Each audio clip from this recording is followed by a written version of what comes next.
अस्सलाम वालेकुम नाज़रीन, मैं हूं आपका मेज़बान खालिद जमील और आप देख रहे हैं प्रोग्राम डिबेट एट 8। और आज भी मामला पाकिस्तान के सियासी मामलात और आईनी तरमीम का है। इस वक्त तक की जो इतलात हैं उसमें JUI, पाकिस्तान पीपल्स पार्टी और पाकिस्तान मुस्लिम लीग नून जो हुकूमत है ये एक ड्राफ्ट पे इत्तफाक कर चुके हैं। 100% इत्तफाक हो चुका है, जबकि पाकिस्तान तहरीक इंसाफ और JUI जो है कि वो इत्तफाक राय के काफ़ी करीब पहुंच चुके हैं। ताहम हतमी फैसला बानी चेयरमैन PTI इमरान खान ने करना है और इस सिलसिले में एक राउंड जो है कि वो PTI के वफ्द का अडाला जेल का हो चुका है। वहाँ पे उनकी इमरान खान से मुलाकात हुई है। इमरान खान ने मौलाना फजल रहमान के किरदार को मुस्बत करार दिया और उन्होंने अपने पार्टी रहनुमाओं को कहा कि इसमें मुशावरत जारी रखी जाए।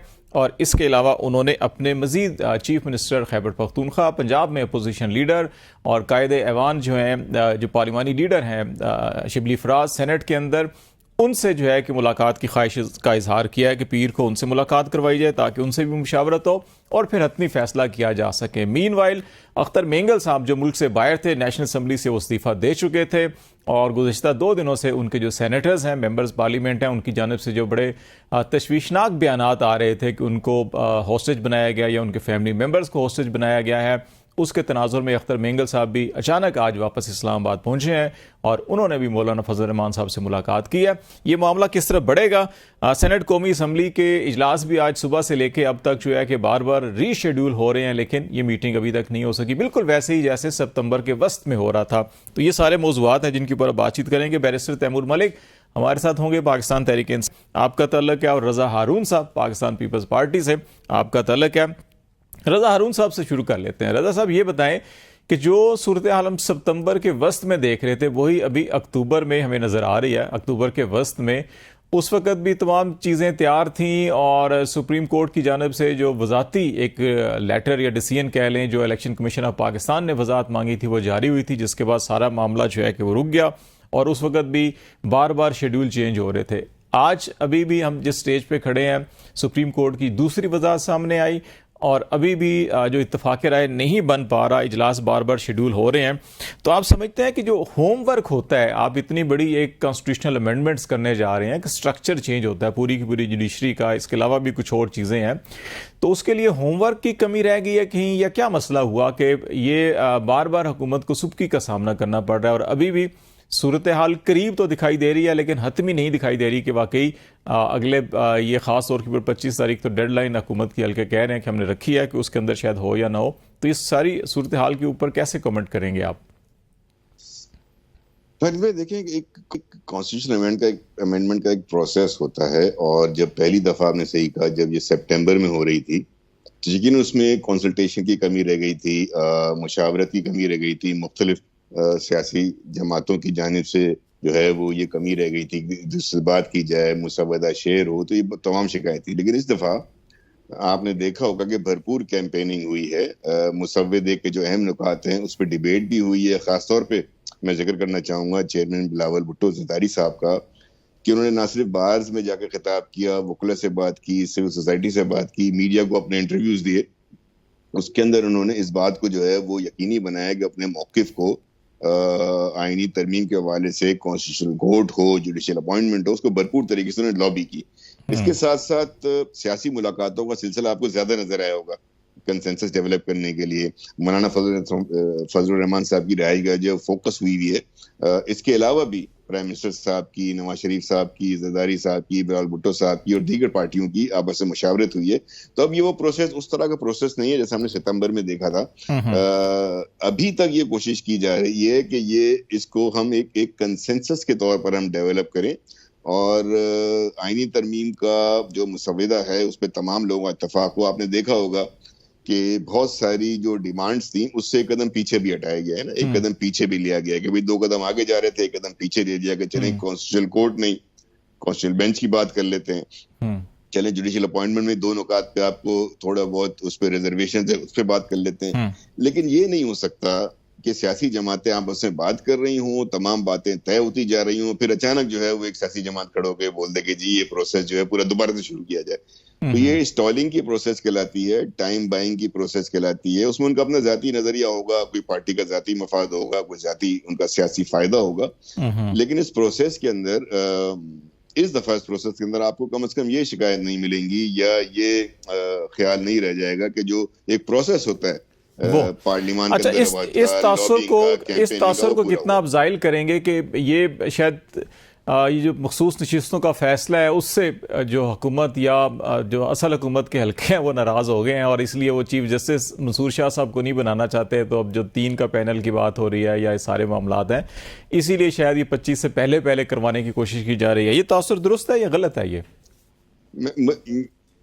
जब तक मेरे पास कोई ठोस मालूमात ना होना तो मैं इस पे कमेंट नहीं कर सकता। उसकी वजह है और बड़ी बड़ी ठोस वजह है। देखिए, जाने वाले जो है वो भी काबिल एहतराम चीफ जस्टिस फायद ईसा साहब हैं। उन्होंने बड़े बड़े तारीखी फैसले दिए हैं, आईनी मुकदमों में उन्होंने बड़ा डट के खड़े हुए।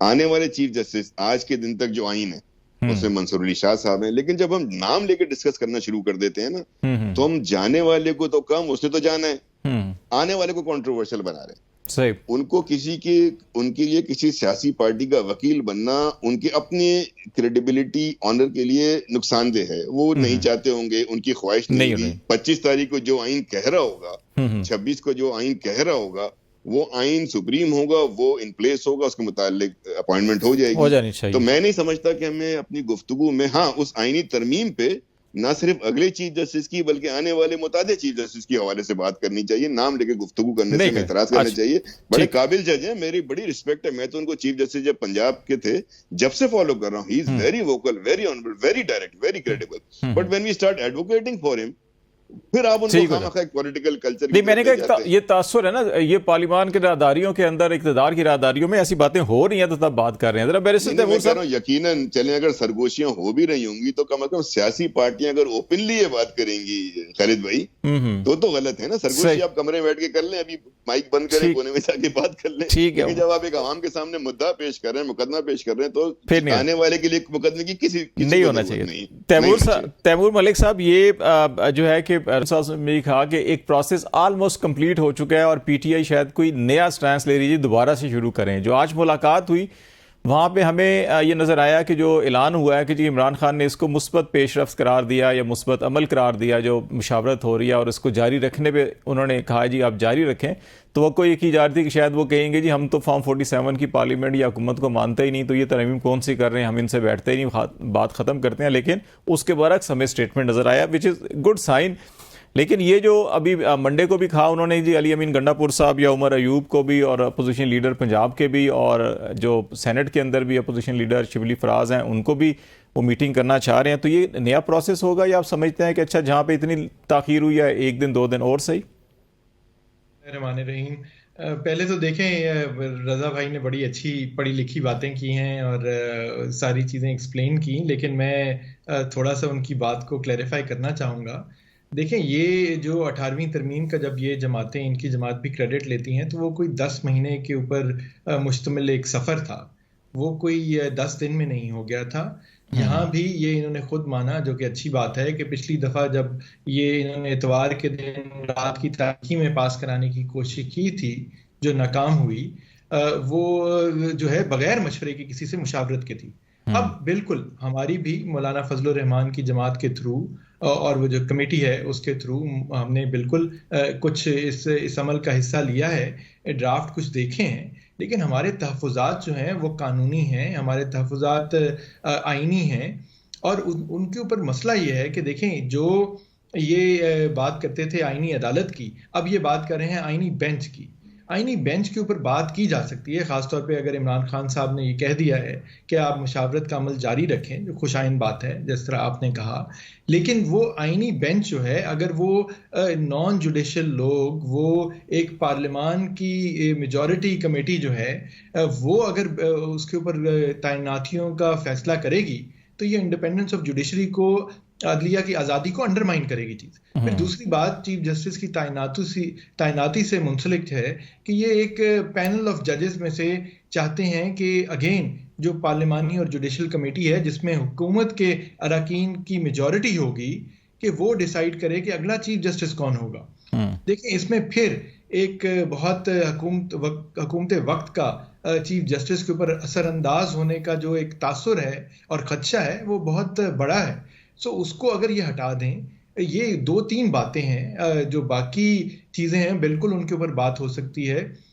हम चाहते हैं कि कानूनी इस्लाहात हों, अदालती इस्लाहात हों, इसमें कोई दो राय नहीं है। लेकिन जब वो और फिर दूसरी बात टाइमिंग की है कि अगर ये 25-26 को एक नए चीफ जस्टिस ने आना है मौजूदा आइन के मुताबिक, तो इसमें जल्दी क्या है? मतलब हम ये बात गुफ्तगू जो है बिल्कुल अगले महीने क्यों नहीं कर सकते? इमरान खान साहब की ये बात कि उनके जो पार्लियामान में लीडर हैं और जो अपोजिशन लीडर्स हैं सूबों के अंदर और सेनेट के अंदर, वो नेशनल असेंबली में, उनसे उनकी मुलाकात कराई जाए कि वो उनका मौक़िफ़ ले सकें, तो बड़ी ये एक रीजनेबल डिमांड है, रीजनेबल सी बात है। एक्सेस जो है इसी हुकूमत ने रोका हुआ था और आपके सामने है, जब एक्सेस देने पे आए हैं तो एक्सेस दिया भी उसी तरह है। सो इसका मतलब है कि जो बाकी बातें करते थे खदशात की और जेल प्रोसीजर्स की वजह से मुलाकातें नहीं हो सकती, वो तो सब ऐसे ही बयानियां था, ऐसी तो कोई बात है नहीं। तो ये बिल्कुल मिलने दें, इस प्रोसेस को आगे चलने दें, तो हो सकता है कि कंसेंसस भी हो जाए। और लेकिन जल्दबाजी में अगर कोई मुस्बत नतीजा निकल आए। मैं जरा रजा साहब, एक चीज जो आपने भी गुफ्तगू की, अभी बैरिस्टर साहब बात कर रहे हैं, अमली तौर के ऊपर देखा जाए जो पार्टी पोजीशन है उसमें 2/3 अभी हुकूमती इत्तेहाद की नहीं बनती, और अगर JUI सपोर्ट करती है तो उसके बाद भी कुछ फिगर कम रहते हैं। सेनेट के अंदर भी गालबन 2 या 3 सेनेटर का, और नेशनल असम्बली के अंदर कोई 8-9 मेंबर्स की कमी है। ये कितना इतनी अहम चेंजेस हो रही हों, और अगर ज़मीर की आवाज़ कह लें या डिफेक्शन कह लें या फॉरवर्ड ब्लॉक बना के कुछ लोग कर लें, अपनी आज़ादी से बेशक वोट दे दें, तो उसकी एक जो इखलाकी कानूनी तौर के ऊपर तो चले वोट आ गया, 63A की तशरीह हो गई, वो काउंट भी हो गया, तरमीम भी हो गई, लेकिन जो इस सारे के सारे जो पॉलिटिकल प्रोसेस था, जो एक स्पिरिट थी मिसाक जमहूरियत की, ये उसकी एक नफ़ी करता है। तो इसकी अपनी आइनी तरमीम की कितनी क्रेडिबिलिटी रहेगी? कोशिश की जा रही है इत्तफाक राय हो, अगर नहीं होता और फिर जो ज़ोर ज़बरदस्ती के ज़रिए अगर ये तरमीम होगी, तो फिर इसका मुस्तकबिल क्या देखते हैं आप?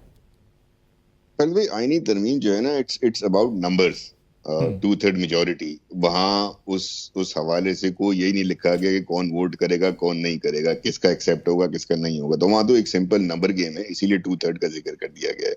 अब सवाल का हिस्सा आपका ये, कभी मोरालिटी क्या होगी? मोरालिटी जो तरामीम मार्शल्लाह अदवार में होती चली आई है, वो आइन का हिस्सा है ना। आज जो तरामीम मुशर्रफ साहब के दौर में हो गई, वो आइन का हिस्सा है। जिस चीज को चीफ जस्टिस इफ्तिखार चौधरी ने कह दिया कि आइन की तरमीम का हक भी देता हूं मुशर्रफ साहब को, वो भी हिस्सा बन गया था। वो जस्टिस इरशाद हसन की कोर्ट थी। हाँ, तो और सारे काबिल मुज़म्मत हैं वैसे वो चीजें। जिन चीफ जस्टिस साहिबान ने PCO पे हेल्प लिया, इफ्तिखार चौधरी साहब उसमें शामिल थे ना। जी हाँ। तो बाद में उन्होंने अपना एक रिएक्शन दिखाया, वो भी चीफ जस्टिस साहब रहे। तो ये वक्ती बातें होती हैं। एहसन तरीका क्या है? एहसन तरीका कंसेंसस है। एहसन तरीका ये है कि तमाम पार्लियामान के मेंबरान जो हैं उस आईनी तरमीम के ऊपर अपना इज़हार ख्याल भी करें और वोट भी दें, उस पर डिबेट भी हो, ये एहसन तरीका है। लेकिन जब उस एहसन तरीके के अंदर नंबर्स गेम की बात आती है, तो फिर आप यकीनन, एक तो आपके अगर नंबर शॉर्ट्स हैं तो आप फिर ये इसी उम्मीद पे प्रेजेंट करेंगे ना कि सामने वाले कुछ मेंबरान जो बेशक अपनी पार्टी से मुत्तफिक ना हो, लेकिन चूंकि वो हाउस के मेंबर हैं और बेसिक हाउस के मेंबर जो उन पे आइन पे जिम्मेदारी लगाता है, आइन का हल्फ जब वो लेते हैं तो वो आइन के हल्फ में पार्टी की वफादारी का हल्फ नहीं लेते, लेकिन आइन 3 जगहों पे उस बार भी लगाता है ना कि पार्लियामानी पार्टी को फॉलो करें, अदरवाइज नाअहल हो जाएंगे। हाँ ठीक है ना, तो वो फिर उनका फैसला होगा ना, they will take that risk. वो रिस्क लेंगे, उनका वोट काउंट होगा, उसके बाद वो ऑटोमेटिक डिस्क्वालिफिकेशन नहीं। तैमूर साहब आपकी नजर में ये सारी इजाजत दे तो एक बात मैं क्लियर कर दूं, फिर बैरिस्टर साहब के बाद जाइएगा। सर 63A जो है ना, वो ऑटोमेटिक डिस्क्वालिफिकेशन नहीं है। वो वोट देंगे, वोट काउंट होगा, फिर प्रोसीजर ये है कि उनका पार्लियामेंट लीडर उनसे इज़हार वजूद शो कॉज नोटिस देगा, और शो कॉज नोटिस पर मुतमईन हो जाए तो फिर डिस्क्वालिफिकेशन नहीं होती है। ठीक है बैरिस्टर साहब, आपकी नज़र में ऐसी तरमीम जो है कि वो वैलिडेट हो सकती हैं किसी फोरम के ऊपर? चैलेंज माजी में आईनी तरमीम को चैलेंज भी किया गया, सुप्रीम कोर्ट ने स्ट्राइक डाउन भी किया। तो आपकी नज़र में ऐसी तरमीम जहाँ पे फ्लोर क्रॉसिंग हुई हो, या अरकान ये कह रहे हो जी हमारी बेटी को या बच्चे को या मियाँ को अगवा करके वोट लिया गया, तो उसकी कितनी वैलिडेशन होगी? देखें, ये तो बिल्कुल अब बातें सामने हैं। अरकान ने पार्लियामान में भी कह दिया है, फुटेज उसकी मौजूद है। कल की भी पार्टी लीडर्स जो हैं, मुख्तलिफ पार्टी लीडर्स, सिर्फ पाकिस्तान तहरीक इंसाफ की बात नहीं है, दूसरी जमातों के भी सरबराहान ने ये बातें ऑन रिकॉर्ड की हैं। तो ये तो फर्ज है अब चेयरमैन सेनेट का और स्पीकर नेशनल असेंबली का कि ये इन बातों की तह तक पहुंचे, किसी ऐसे गैर आईनी गैर कानूनी अमल का हिस्सा ना बने। गार्डियंस ऑफ द हाउस हैं, उनको बिल्कुल इसकी तफ्तीश अभी करनी चाहिए, बाद में नहीं। और ये 63A की जो जजमेंट है, हम उसकी टाइमिंग को भी क्यों क्रिटिसाइज करते हैं? इसीलिए करते हैं कि ये सब कुछ जो है ऐसे टाइम पे किया जा रहा है जब हमें लगता है कि ये अभी भी किसी फर्द वाहिद के चक्कर के अंदर, पहले किसी फर्द वाहिद को रोकने के लिए उनकी मुद्दत मुलाजमत में तोसी के लिए, और अब किसी नए फर्द वाहिद को चीफ जस्टिस को आने से रोकने के लिए ये तरामीम की जल्दबाजी कर रहे हैं। तो ये सारे तासुर को ये साइड पे कर सकते हैं, जायल कर सकते हैं अगर ये 25 तक रुक जाएं, उसके बाद मामलात को देखें। इतनी जल्दी की समझ किसी को भी नहीं आ रही है। तो और बिल्कुल ये इन चीजों को चैलेंज तो कल को किया जाएगा, लेकिन अगर ये आईनी अदालत बनाने की तरफ चले जाते हैं या आईनी बेंच बनाते हैं जो हुकूमत वक्त जो है वो जजेस को सिलेक्ट करके बेंच की तश्कील दे, तो जाहिर है उस बेंच पे तो खुद सवाल उठेंगे, सवाल उठ जाएंगे। जिस तरह इनके चेयरमैन ने कहा कि अगर जरूरत पड़ी तो मुतनाज़ा तरीके से हम करेंगे, वो मुतनाज़ा होगा और आने वाली मुतनाज़ा अदालत होगी, लेकिन हम करेंगे। तो ये तो एक्सेप्ट भी कर रहे हैं कि मुतनाज़ा चीजें नहीं होनी चाहिए। और डेफिनेटली चलें, बहुत शुक्रिया, बहुत शुक्रिया बैरिस्टर तैमूर मलिक आपका। रजा हारून साहब बहुत शुक्रिया आपका भी। नाज़रीन, हम बातचीत कर रहे थे आईनी तरमीम के हवाले से। इस वक्त डेवलपमेंट हुई है, पाकिस्तान तहरीक इंसाफ और JUI के अंदर मुशावरत जारी रहेगी। PTI जो है कि वो मज़ीद मंडे को अपने बानी चेयरमैन इमरान खान से मुलाकात करेंगे। मीनवाइल जो है कि वो पीपल्स पार्टी और JUI की इत्तफाक राय हो चुका है। तो ब्रेक लेते हैं, ब्रेक के बाद जो लीगल और कॉन्स्टिट्यूशनल एक्सपर्ट्स हैं उनसे हम बातचीत करेंगे और इसी मौजू के ऊपर बातचीत को आगे बढ़ाएंगे। हमारे साथ रहिएगा।